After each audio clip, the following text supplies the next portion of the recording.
سورج یا چاند میں گرہن لگ جائے تو اللہ تعالیٰ کی یاد میں لگ جائیے، اللہ تعالیٰ سے دعائیں کیجیے، تکبیر و تحلیل اور صدقہ و خیرات کیجیے۔ ان اعمال صالحہ کی برکت سے اللہ تعالیٰ مصائب و آفات کو ٹال دیتا ہے۔ حضرت مغیرہ بن شعبہ رضی اللہ تعالیٰ عنہ کہتے ہیں کہ نبی صلی اللہ علیہ وسلم نے فرمایا، سورج اور چاند اللہ تعالیٰ کی دو نشانیاں ہیں، کسی کے مرنے یا پیدا ہونے سے ان میں گہن نہیں لگتا۔ جب تم دیکھو کہ ان میں گہن لگ گیا ہے تو اللہ کو پکارو، اس سے دعائیں کرو اور نماز پڑھو یہاں تک کہ سورج اور چاند صاف ہو جائے۔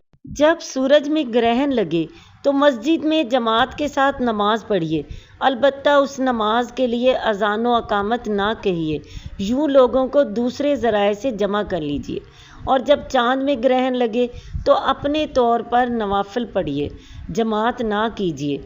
کسوف شمس میں جب جماعت کے ساتھ 2 رکعت نفل پڑھیں تو اس میں طویل قرات کیجیے اور اس وقت تک نماز میں مشغول رہیے جب تک کہ سورج صاف نہ ہو جائے، اور قرات بلند آواز سے کیجیے۔ نبی صلی اللہ علیہ وسلم کے دور میں ایک بار سورج گرہن پڑا، اتفاق سے اسی دن آپ صلی اللہ علیہ وسلم کے شیر خوار بچے حضرت ابراہیم رضی اللہ تعالیٰ عنہ کا بھی انتقال ہوا۔ لوگوں نے کہنا شروع کیا کہ چونکہ حضرت ابراہیم بن محمد صلی اللہ علیہ وسلم کا انتقال ہوا ہے، اس وجہ سے یہ سورج گرہن پڑا ہے۔ تو نبی صلی اللہ علیہ وسلم نے لوگوں کو جمع کیا، 2 رکعت نماز پڑھائی۔ اس نماز میں آپ صلی اللہ علیہ وسلم نے نہایت طویل قرات کی، سورۃ بقرہ کی بقدر قرآن پڑھا، طویل رکوع اور سجود کیے۔ نماز سے فارغ ہوئے تو سورج صاف ہو چکا تھا۔ اس کے بعد آپ صلی اللہ علیہ وسلم نے لوگوں کو بتایا کہ سورج اور چاند اللہ کی 2 نشانیاں ہیں، ان میں کسی کے مرنے یا پیدا ہونے سے گہن نہیں لگتا۔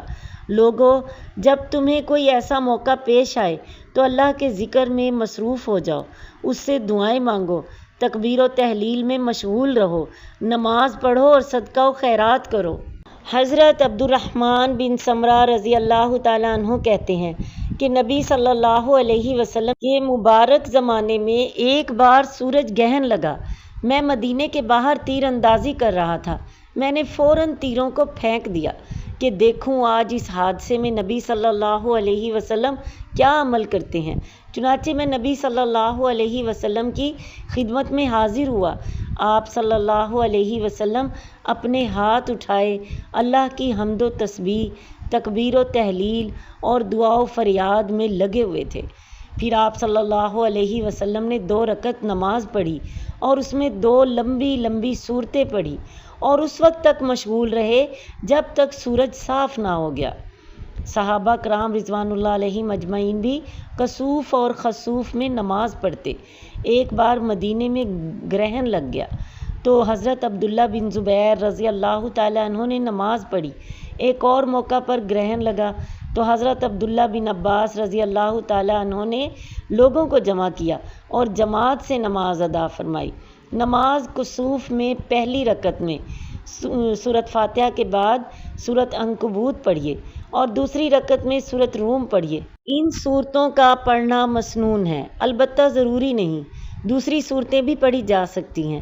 کسوف کی نماز با جماعت میں اگر خواتین شریک ہونا چاہیں اور شریک کرنے کی سہولت ہو تو ضرور شریک کیجیے اور بچوں کو بھی ترغیب دیجیے تاکہ شروع ہی سے ان کے دلوں پر توحید کا نقش بیٹھے اور توحید کے خلاف کوئی تصور رہ نہ پائے۔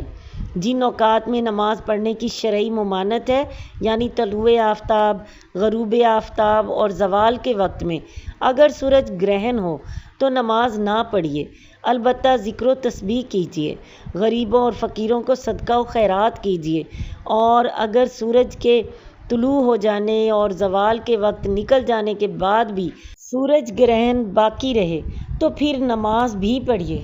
ہمارے ہاں ایک بات عام ہے، جب سورج یا چاند کو گرہن لگ جائے تو پریگننٹ عورت کو سونے نہیں دیتے، چھری چلانے نہیں دیتے، کہ کوئی چیز کاٹنی نہیں، سبزی وغیرہ، بس چلتے رہو، نہ لیٹنا ہے نہ سونا ہے، بس چلتے رہو، گھر میں چلتے رہو، باہر چلو، جیسے بھی چلو چلتے رہو۔